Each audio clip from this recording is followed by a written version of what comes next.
केरळमध्ये आयुर्वेद एका स्टेटमध्ये इतका फोफावलाय.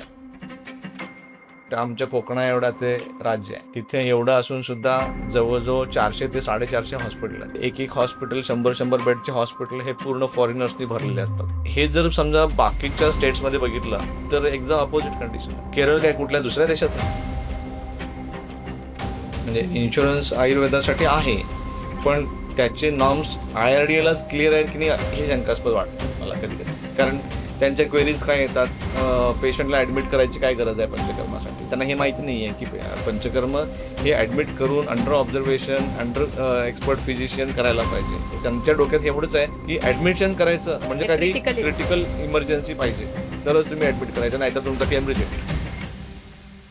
जो काही आयुर्वेद आतापर्यंत लोकांच्या समोर आणला गेला आहे तो कुणी ना कुणी ते एक प्रॉडक्टच्या स्वरूपात आणलाय. मग डाबरचं च्यवनप्राश असेल, प्रॉडक्ट बनवण्यासाठी फॅक्टरी सेटअप करावी लागेल आणि त्याच्यातूनच फायनान्शियली काहीतरी प्रॉफिट गव्हर्नमेंटला दिसतंय म्हणून बहुतेक त्यांनाच ते सपोर्ट करतात. पेस्ट आयुर्वेदिक वापरतात, तेल आयुर्वेदिक वापरतात, टॅल्कम पावडर मध्ये पण काहीतरी आयुर्वेद असायला पाहिजे, क्रीम मध्ये आयुर्वेद पाहिजे, फेस वॉश मध्ये.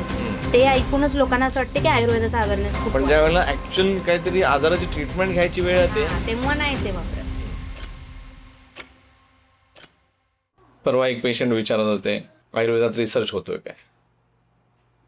मी म्हटलं होतोय. ते म्हणाले कुठं होतोय रिसर्च. होतोय रिसर्च. बरेच काही लोक प्रायव्हेट एंटिटीज आहेत की जे स्वतः क्लिनिकल रिसर्च करत असतात. काही गव्हर्नमेंट इन्स्टिट्यूट्स आहेत, काही प्रायव्हेट कॉलेजेस आहेत, तिथं रिसर्च होतोय. काही MDचे जे स्टुडंट्स असतात ते रिसर्च करतात, काही PhDचे स्टुडंट्स रिसर्च करतात, काही क्लिनिकल प्रॅक्टिस करणारे लोक रिसर्च करतात. मग ते म्हणाले आम्हाला तर काय माहितीच नाही आहे, तुम्ही सांगताय हे कशावरून. कॉमन मॅनला ते रिसर्च पेपर्स किंवा काय न्यूजमधनं किंवा कुठे हायलाईट केलं जातं. नाही, आता ह्याच्यामध्ये ॲलोपॅथीमध्ये ज्यावेळेला रिसर्च होतो त्यावेळेला तो पण त्यांना कुठं तो दिसत नाही. पण ते लोक कसं त्याला सांगतात की असा रिसर्च झालेला आहे. कुठे त्यांचे रिसर्च इन्स्टिट्यूट्स आहेत, जसं की एम्स, फॉरेन कंट्रीजमध्ये किंवा एम्समध्ये दिल्लीमध्ये वगैरे असे माहिती आहेत. तर तिथं रिसर्च होतो, मग तो गव्हर्नमेंट अप्रूव्ह होतो. गव्हर्नमेंट अप्रूव्ह झालेल्या रिसर्चवरून त्यांची मेडिसिन्स बनतात, प्रॉडक्ट्स बनतात आणि ते त्यांच्या पूर्ण मेडिकल फॅटर्निटीला सांगितलं जातं की हा रिसर्च बेस्ड असं झालेला आहे आणि ह्याची तुम्ही प्रॅक्टिस करू शकता. मग असं आयुर्वेदात का नाही होत. कारण ऑलरेडी काय प्रॅक्टिस करायचं त्या आयुर्वेदात त्यांनी ऑलरेडी देऊन ठेवलेलं आहे. हा, त्याच्यात नवीन काय त्यांनी फॉर्म्युलेशन्स आता सध्याला तरी म्हणजे करतात बरेच जण. नाही सी नवीन फॉर्म्युलेशन्स किंवा नवीन गोष्टीला ऍक्च्युली खरं सांगायचं म्हणजे that is called as innovation, that is not research.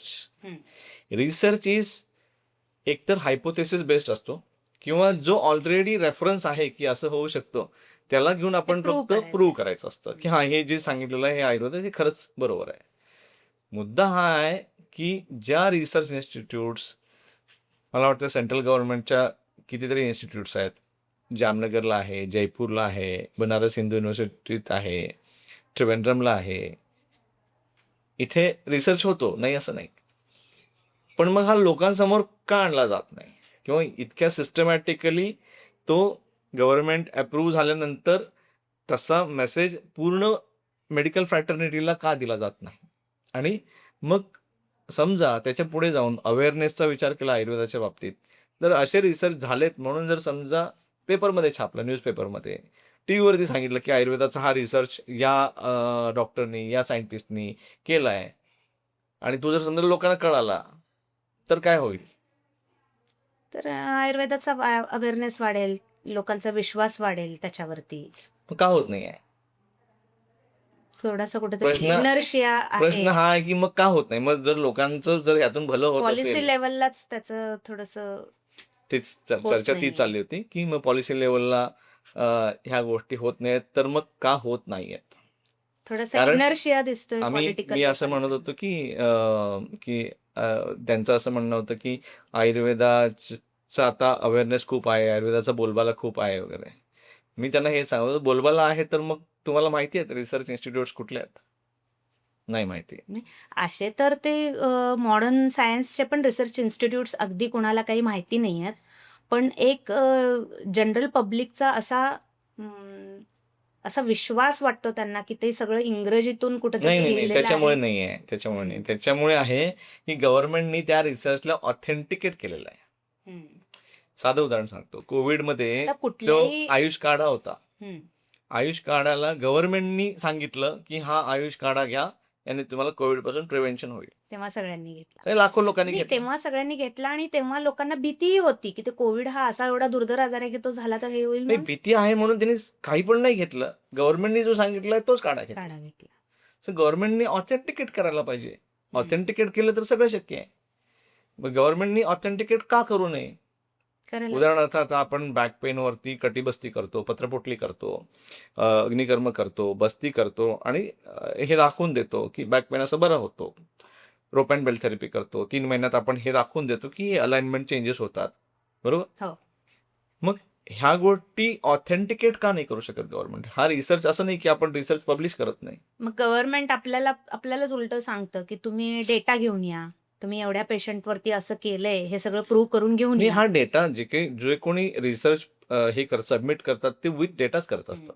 असं काही नाही की त्याला डेटा नसतो.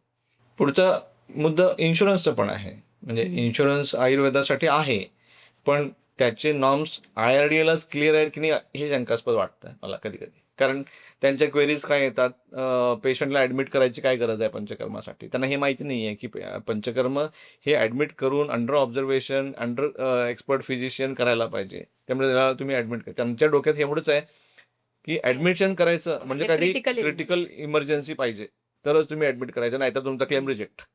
जसं की पेशंट व्हीलचेअरवरच असायला पाहिजे, पेशंटला चालायलाच नाही यायला पाहिजे. त्यांना याची क्लॅरिटी का नाही आहे मग? म्हणजे मला म्हणायचं आहे असं आपल्याला वाटतंय पण ते नाही क्लॅरिटी आता आम्ही प्रॅक्टिस हम्म. करतो, आम्ही सफर करतोय. हम्म. आमचे क्लेम्स जे आहेत कॅशलेस क्लेम्स या कारणास्तव ते रिजेक्ट करतात की नीड ऑफ ॲडमिशन क्लिअर वाटत नाहीये म्हणून. ते इथं आम्ही धडधडी स्पष्ट लिहिलेलं असतं की panchakarma has to be done under observation with complete rest to avoid the possible complications. एवढं सगळं लिहिलेलं असतंय. त्यांना फक्त त्याची गाईडलाईन क्लिअर नसल्यामुळे प्रॉबॅबली ते रिजेक्ट होत असावेत असंच वाटतंय. आता हे जाऊ दे 2 मिनिटासाठी.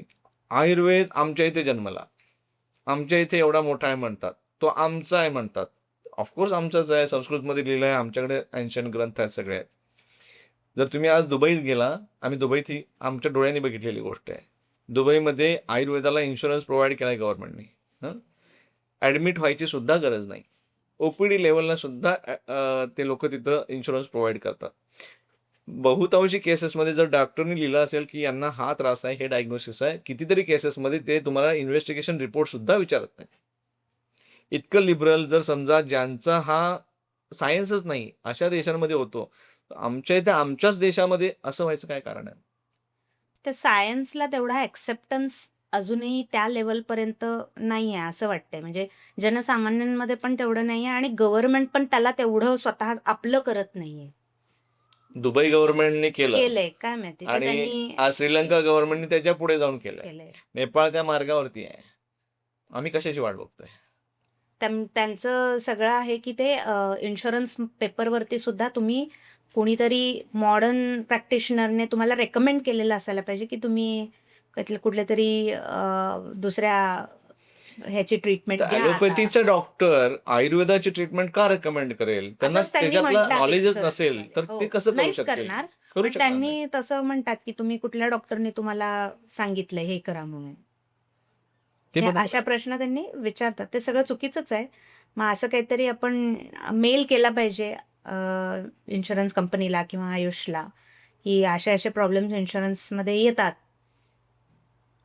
मला वाटतं की बरेच आयुर्वेदिक डॉक्टर्स जेवढे जास्तीत जास्त हॉस्पिटल्स चालू करतील तेवढं ते क्लेम्सचं प्रमाण वाढायला लागेल. इन्शुरन्स क्लेम्स आयुर्वेदाचे तेवढे जायला लागतील आणि मग ते म्हणजे पूर्ण एक सायकल कंप्लीट व्हायला लागेल. जास्ती लोक OPDवरतीच प्रॅक्टिस करत असल्यामुळं ते क्लेम्स जास्त होत नाहीत. त्यामुळं त्यांच्यामध्ये ते एक शंका किंवा ते फेक आहे असं असं काही काही असं असायचं असतं काही काय कारण माहिती. नाही. म्हणूनच म्हणतो ना, एंड ऑफ द डे गव्हर्नमेंटनी याला सुद्धा ऑथेंटिकेट करणं गरजेचं आहे. गव्हर्नमेंटनी याचे गाईडलाईन्स एक जरी क्लेम असेल तरी तो त्याला व्यवस्थितच प्रॉपर व्हायला. जस्टिफाय करणं गरजेचं आहे. क्लेम 1 आहे का 100 आहेत असा प्रश्न असता कामा नये. त्याच्यासारखंच आहे ना. आता केरळमध्ये आयुर्वेद एका एका स्टेटमध्ये इतका फोफावलाय की जिथे एका त्या छोट्या आमच्या कोकणा एवढा ते राज्य आहे. हम्म. तिथे एवढं असून सुद्धा जवळजवळ 400 ते 450 हॉस्पिटल आहेत. Hospital registered hospital. इतका मोठा फ्लो म्हणजे एक एक हॉस्पिटल 100 बेडचे हॉस्पिटल हे पूर्ण फॉरेनर्सनी भरलेले असतात. आणि मग हे जर समजा बाकीच्या स्टेट्समध्ये बघितलं तर एकदम अपोजिट कंडिशन आहे. केरळ काय कुठल्या दुसऱ्या देशात आहे?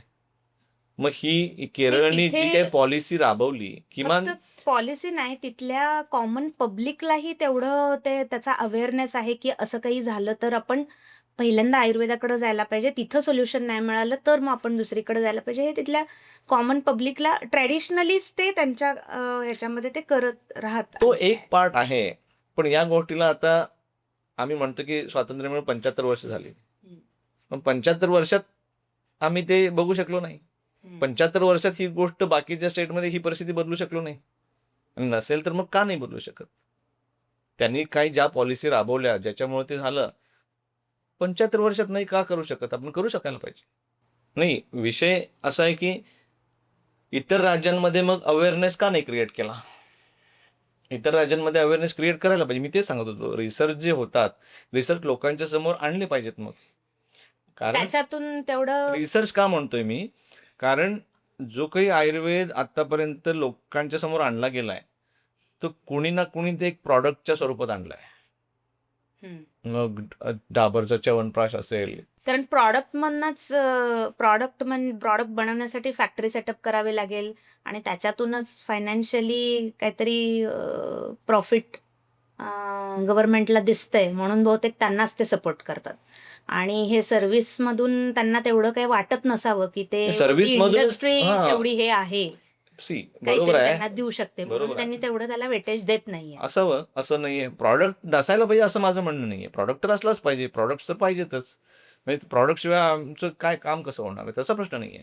पण प्रॉडक्ट म्हणजेच आयुर्वेद असं कुठेतरी जो हां, ते वेगळ्या प्रोपागंडा झालाय. प्रकारचं. म्हणजे आयुर्वेद म्हणजे च्यवनप्राश, आयुर्वेद म्हणजे ॲलोवेरा, आयुर्वेद म्हणजे कॉस्मेटिक्स, क्रीम्स, टूथपेस्ट एवढंच. हम्म.